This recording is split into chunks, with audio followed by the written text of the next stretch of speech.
তুমি তোমাৰ ভালপোৱা গৰাকীক কেতিয়াবা কুৱেশ্যন কৰি পাইছানে? নিশ্চয়কৈ সুধি পাইছা চাগে। বিভিন্ন সময়ত বিভিন্ন কুৱেশ্যনটো নিজৰ ভালপোৱা গৰাকীক কৰাই যায়। কিন্তু মই আজি 3টা কুৱেশ্যন কম, যি 3টা কুৱেশ্যন তুমি তোমাৰ মনৰ মানুহগৰাকীক সুধিবা আৰু তেওঁৰ এনচাৰৰ পৰা তুমি বুজিব পাৰিবা তেওঁৰ মনত তোমাৰ প্ৰতি কি ভাৱ আছে।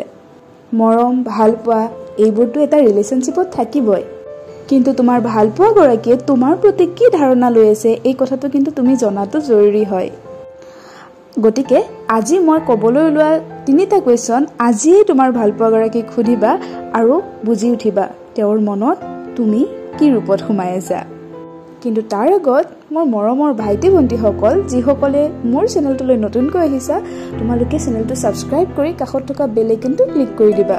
লগতে ভিডিঅ'টো লাইক, কমেণ্ট আৰু শ্বেয়াৰ কৰিবলৈ নাপাহৰিবা। তুমি তোমাৰ ভালপোৱা গৰাকীক সুধিবা, তুমি মোক কিয় ভাল পোৱা? এই সৰু কুৱেশ্যনটোতে লুকাই আছে বহুত ডাঙৰ অৰ্থ। যদি তুমি সোধা কুৱেশ্যনটোৰ এনচাৰত তেওঁ কোনো কাৰণ দৰ্শাব নোৱাৰে, অৰ্থাৎ তোমাক কিয় ভাল পায় সেই কথাটো তেওঁ নাজানে বুলি কয়, তেন্তে তুমি সুখী হ'ব পাৰা।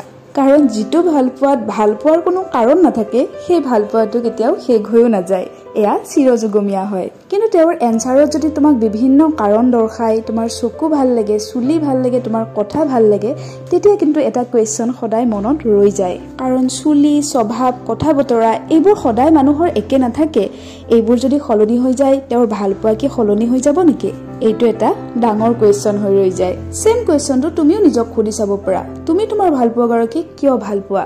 ঠিক একেদৰে তোমাৰো যদি কোনো কাৰণ নাই তেতিয়াহ'লে তোমাৰ ভালপোৱা পিয়ৰ, কিন্তু যদি কাৰণ আছে তেতিয়া চাগে ক'ৰবাত তুমি তোমাৰ ভালপোৱা গৰাকীক লৈ ইমান চিয়ৰ নাছিলা। তুমি তোমাৰ ভালপোৱা গৰাকীক সোধা তোমাৰ 3টা কথা যি তেওঁ খুব ভাল পায় আৰু 3টা কথা যি তেওঁ খুব বেয়া পায়। বেয়া পোৱা স্বভাৱকেইটা তেওঁ ক'লে আকৌ তুমি বেয়া নাপাবা। কাৰণ চোৱা, ৰিলেশ্যনশ্বিপ এটা কেতিয়াও একপক্ষীয় হ'ব নোৱাৰে, য'ত এগৰাকীয়ে মৰম দি থাকিব আৰু এগৰাকীয়ে লৈ থাকিব।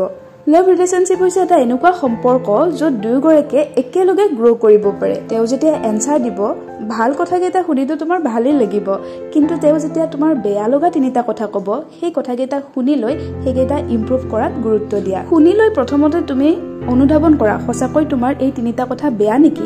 যদি সঁচাকৈয়ে বেয়া হয় তেতিয়াহ'লে এই কথাকেইটা তুমি লাহে লাহে চেঞ্জ কৰা, তেতিয়াহে ৰিলেশ্যনশ্বিপ এটা ভালদৰে গ্ৰ' কৰিব পাৰিব। চেম কথা তুমি তোমাৰ পাৰ্টনাৰকো ক'ব পাৰা। লাষ্ট তুমি তেওঁক সুধিবা তেওঁ ভাল পোৱা এনেকুৱা এখন ঠাই য'ত তেওঁ শান্তি বিচাৰি পায়। এই কথাটোৰ এনচাৰ মন দি শুনিবা। যদি তেওঁৰ ফালৰ পৰাই এনচাৰ আহে তুমি মোৰ লগত থাকিলে প্ৰতিখন ঠায়ে মোৰ বাবে শান্তিৰ ঠাই, প্ৰতিটো মুহূৰ্ত মোৰ বাবে শান্তিৰ মুহূৰ্ত, তেন্তে কংগ্ৰেচুলেশ্যন, এজ এ বয়ফ্ৰেণ্ড বা এজ এ গাৰ্লফ্ৰেণ্ড তুমি ছাকচেছ হ'ব পাৰিছা।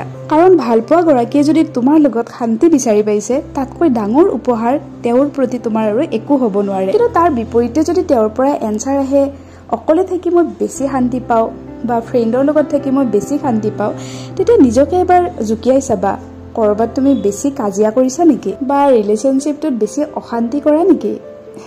এবাৰ ভাবি চাবা। চোৱা, সদায় আমি নিজৰ ভালপোৱা গৰাকীৰে মাজত দোষ বিচাৰি থকাতকৈ নিজকো কেতিয়াবা জুকিয়াই চাব লাগে, কাৰণ কেতিয়াবা ভুল আমাৰো থাকিব পাৰে।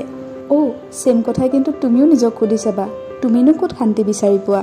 গতিকে এই 3টা কুৱেশ্যন তুমি তোমাৰ ভালপোৱা গৰাকীক সোধা আৰু তাৰ পিছত মন কৰিলে মোৰ কমেণ্ট ছেকশ্যনত জনাবা তোমাৰ ভালপোৱা গৰাকীয়ে তোমাৰ মনে বিচৰা এনচাৰ কেইটা দিলে নে নাই।